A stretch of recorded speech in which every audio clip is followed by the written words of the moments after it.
The way this episode really came together was one of the shooters at Lateral Media has a friend over in Stewart. And they've been after me for like 2 years to do this sailfish show out of a small skiff.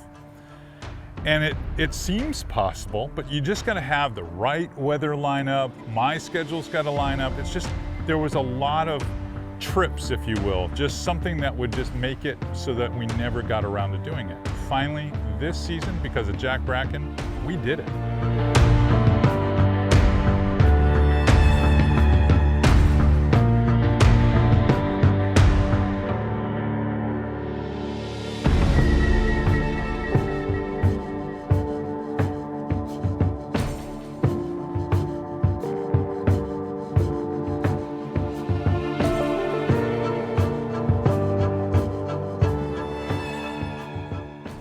So typically when you see FlatsClass come to Stewart, we're inside the ICW, punching around at docks, maybe fishing some old oyster bars. You might see us at Hole in the Wall or out there on the jetties. And it's basically all about snook fishing, but not in this episode. In this episode, it was about a lot of things that would set you up for one of those epic experiences offshore in a small boat. It was the old man in the sea, if you will. So Aiden, this has been a long time coming. We actually tried to do this last year, it didn't work out. Yeah, no, it got a little late in the season for our summer sails. We need that nice, pretty weather to get out there and offshore in Hell's Bay, so. Yeah, well, this year when we were at the Restore event, we got to talk about it again. You got me fired up about it. I mean, we are gonna do it out of this skiff. This is a Hell's Bay Marquesa, and I can see you have rigged up, you know, poor man's welding job here with zip ties. You've made us a couple of rod holders. Yeah, that we did. You know, we like to bump troll offshore, and you're not doing that in a Hell's Bay normally, so, you know, a little bit of jerry rigging, and we got the job done. So we've engineered that.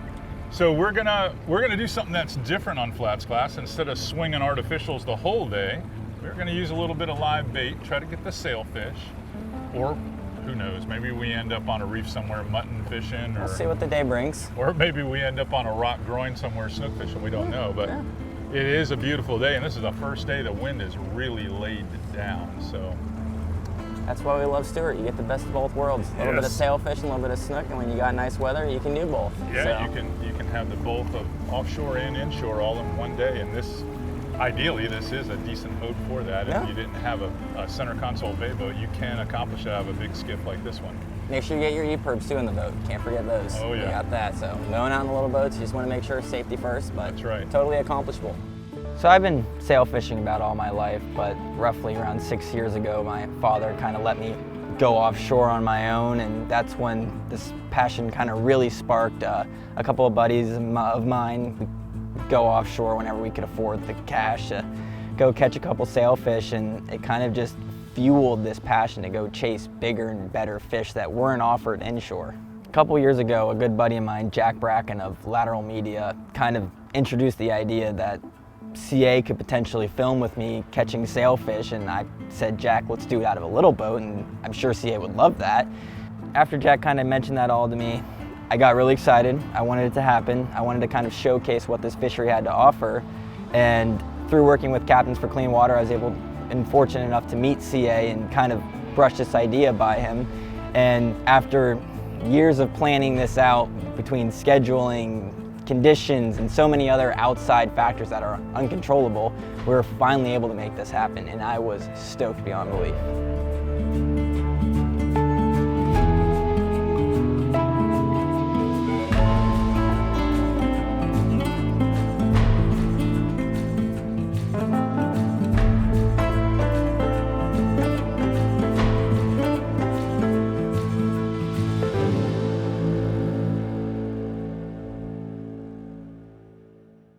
So, believe it or not, sailfish aren't picky fish when it comes to the bait they prefer, but we're fortunate enough in the summer to have a plethora of different types of bait fish out front in Stewart.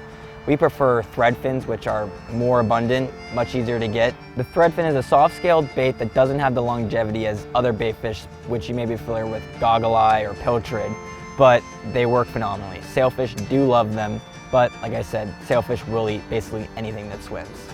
So after collecting bait, I really didn't have any idea on how much trolling, bump trolling we're gonna have to do to catch a sailfish. This is not really in my wheelhouse at all. I've gone pelagic fishing a couple of times in the Cayman Islands and things like that, but nothing I would say is typical or the norm for me. Remember, I'm used to fishing water this deep most of the time. And now all of a sudden, we're bobbing around like a bleach bottle out in the middle of the ocean looking for fish that aren't as obvious. It's like I'm a sight fisherman, and now, in a way, we do sight fish, and I'll get to that later, but we're out there and fish just out of nowhere, it immediately, you start seeing signs that there are sailfish around. There are flying fish in the water. There's just so many little signatures out there that let you know something is about to happen.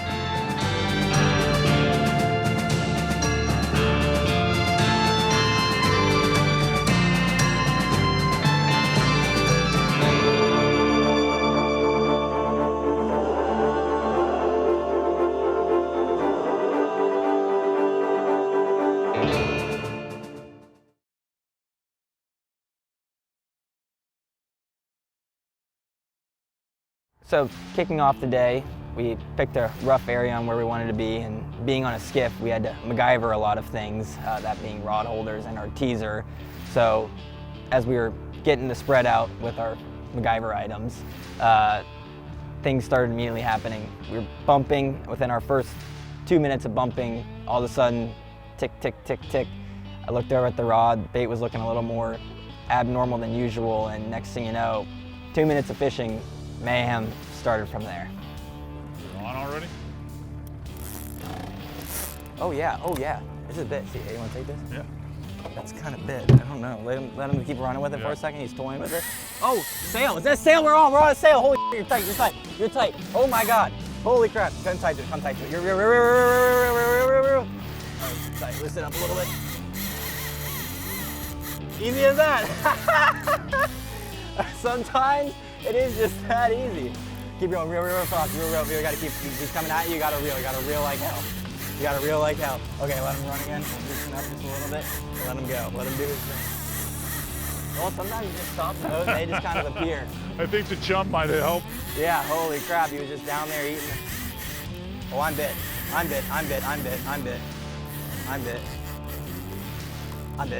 We got a double. We got a double. You gotta be kidding. We got a double. That's it. That easy. He's got the sail, it's coming up. He's coming up. This is a sail. When we first got out there, I'm trying to anticipate, all right, I'd be happy if we caught 2 fish over the whole day, spending the whole day on the water. And I'm telling you, I would have never dreamt in my wildest dreams that we would hook 2 sailfish up instantaneously as we drop baits in the water. We literally pitched 2 baits out, we had the dredge out, and we're moving, bumping into the tide, and immediately Aiden goes, I think I'm getting a bite. So while he thinks he's getting a bite, we're trying to get the rods back out of the rod holders, and lo and behold, the other rod gets a bite, and we have a double going on. I would have been happy with just that, but that was not the end of it. Oh God! You gotta be kidding me! Look at that! You gotta stop the boat on him. Oh, there we go. We're done. I said, let's catch 2 sailfish and go in and go snook fishing. Oh, you want to go snook fishing? And we just. You want to go snook fish? We just stopped here. All right, now I got to keep him out of the dredge. The Mylar, yeah, just let me know. Unfortunately, I don't have a rod holder to throw it in, but I can try to bring that in the boat. It's gonna be on the ground here, CA. Look at that, it's a beauty.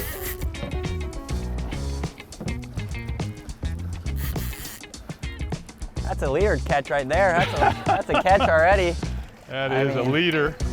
We got this one under control. If we didn't hook a double, I would be handling that fish.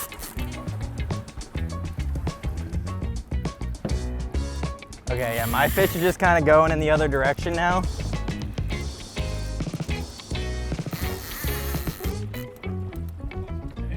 happy.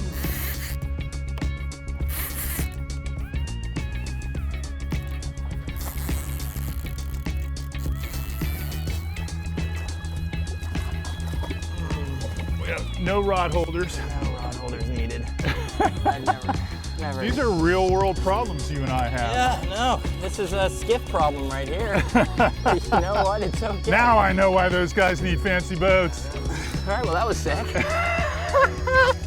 I mean, come on. I can't believe we're releasing our first sailfish this morning and I'm holding on to another one. Hooks out, pretty fish. Beautiful. Look at that. What do you think that one weighs? It's probably like a little 30, 40 pound Yeah, fish. that's She's what a it small looks one, like. but this one's a little bit bigger. Yeah, no doubt. So he got a pretty one though. There we go, look at that. Come to Stewart for all 5 minutes and there we go. 5 minutes. We There spent you more go. time catching bait this morning. Yeah, some days it's that easy, you know? I can't complain. All right, ready for a nice pretty release on her? We'll get the second one, here we go. There she goes. All right. Now we're gonna have to get the boat in gear because this one's Okay, out ready? there. Not only did we land the first one already with basically just 2 men in the boat, we're going after the second one that was still hooked up and it's a much bigger fish.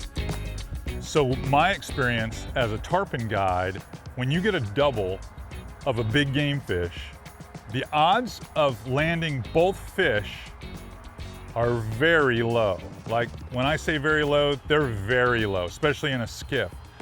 You can't fight two fish going in opposite directions. But when you have bigger game tackle with much more line capacity, and then everything's wide open and we don't have everyone on top of us, all of a sudden I realized, holy cow, this is actually possible. We're actually going to have an opportunity to land both of these fish. You saw what happened. Leaders in the guides. That is a catch fish. He's probably a 50-pound class fish, maybe 60, 70. Isn't it crazy though? I mean, you think about a 50-pound tarpon and that's it's throwing down a little bit more than a 50-pound tarpon. Well, this one's got a hell of a propeller on him, man. You know, even when I was saying earlier, if they were close to the same size, they still behave differently. Yeah. Look at the size of this fish. Ugh, come on, buddy. You know what, we got him. We got him. Swam him right to you. Okay. So yeah, look at the colors on this fish. He's all lit up. He's got these dark blues. That's why you see the black speckles on his sail fin here. Beautiful fish. Probably one of the prettiest fish out here. It's hard to really beat one of these things. Especially when you get two. Oh, he's biting my hand. They just kind of hold their head here in the current, similar to a tarpon. He'll kind of hold his head up stationary there. Let the current do the work of this fish. He's healthy too, black. That means he's nice and clean. That does not happen every day. There's no way that happens every day.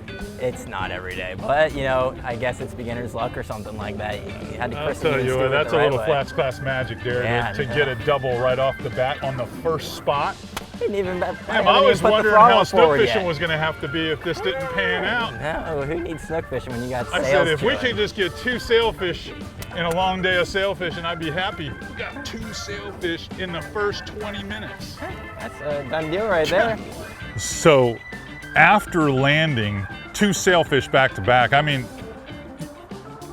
when you started this adventure, you're thinking that's all you wanted to do was catch two sailfish in one day. You're like, hey, how can it get any better than that? How? How could it be any better than that? After we land the two fish and release them at good speed, we just kind of hung out and we're looking at turtles and we hook a couple of bonita, and I end up jumping a dolphin that ends up getting off. It busted us off. I mean, there's a little bit of action throughout the day, but nothing as spectacular as how it started, so it seemed very anticlimactic. And just when we thought, the day's about to end, Aiden comes tight. You hear the clicker go off, Aiden comes tight, and we're on it again.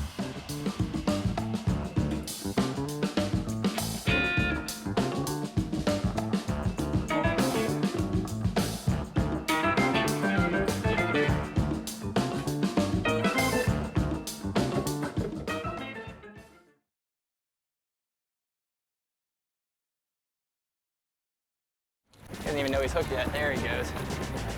Not There he goes. There he goes. He's angry. He's angry.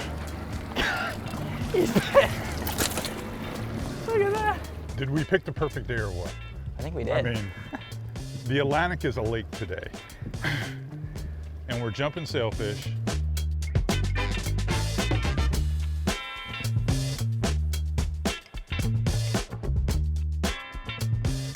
I mean, it is unbelievable how we time the weather. After so many weeks of just solid east wind and west wind that's just been pumping. Made it work. Southeast wind, and today, absolutely gorgeous to do this. Timing is everything with it. Oh yeah. Especially when trying to get out here in the little boat, but when you pick the right day, look what you can do. Okay, ready, CA? Get the bill right up to your face here. You've got hook corner right there. Oh, take your bill grab, easy as that. Hold them now. Just like your tarpons.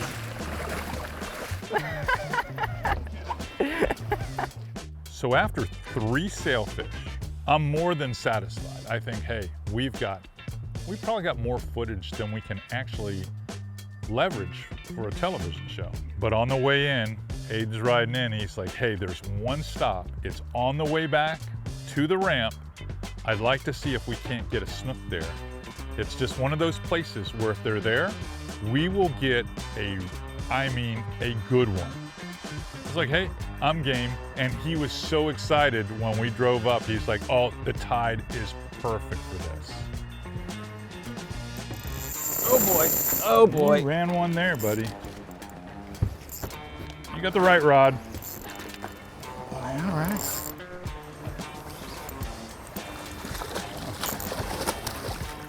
Fish is close to 30.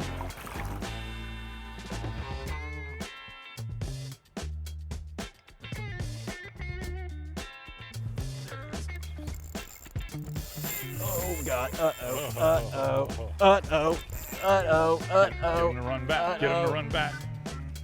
No, that is straight oysters. Bring me in there, CA, he's still there.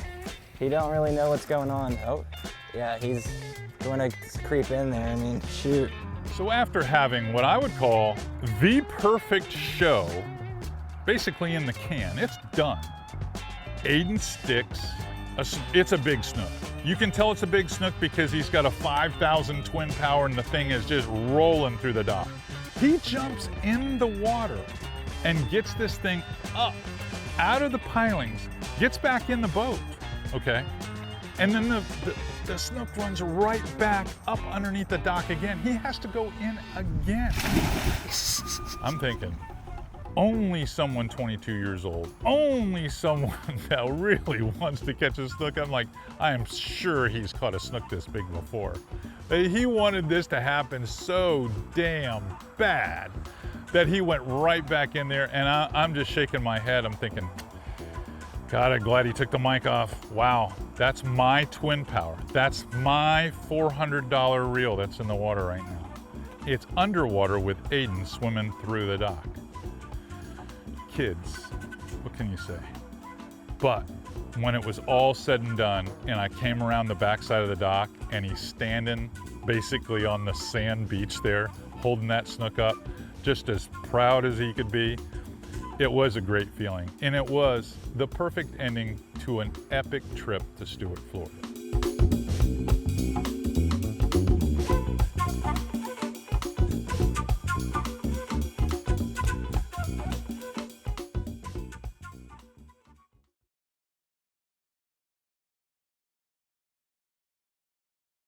All right, so this light tackle sailfish game, this is really your jam. This is your stuff here. The tackle that we were using today and the tackle that you use on most of your days, especially if you're someone who's a weekender that's just gonna knock around in a small center console or even a flats boat, we were using Shimano gear. What were we using today? So first off, you want to start with your conventional style reel. Having a lever drag is super important. So we like to go with a 16 to 20 size reel. Has a lot of drag, has a lot of line capacity, so we can carry roughly about 400 yards of 20-pound mono. And then when we're looking at the rod, we want to go between a 6'6" and a 7-foot rod that has a lot of action and tip still. We still want to be able to see, our bait, him getting nervous. We're watching that, we always have our eye on, oh, what's our bait doing? Is he nervous? And then we can almost see the sailfish tapping at the bait. So having that, 6'6", 7-foot rod, it still has a little bit of tip action. Yeah, so it's a clue. It's a clue. And then hook size. These are big fish, powerful fish that run damn near 60 miles an hour, jump out of the water. What size hook are they? Are they 2X, 3X, 4X strong hook? What are we actually using? We're fishing actually a very small size hook, between a 4.0 and 6.0 size circle hook. It's a low profile hook. These fish are smart. They will see that thick gauge big hook. So basically it's a lighter wire hook that is kind of conservation minded in a sense. I mean, I noticed it when I was tying the little, what I call the bait knot on there with a little piece of mono to keep the bait from double hooking. I was like, wow, these are really light wire hooks. And I also noticed that you snell the hook. Yes. And the reason for snelling? So with the angle of the line coming off the hook being through the eye that it is, it just kind of helps you come tight a little bit better. It's just an extra step that you can take to ensure you're not missing your bites. Yeah. Well, I'll tell you what, we didn't miss many today. We got just a couple of bites, 4 or 5 bites, and we made 3 of them happen because of you. Hey, appreciate it. Can't thank you enough. It's been great. I think everyone learned something from this. I hope so. Including myself. I'm glad to be a teacher.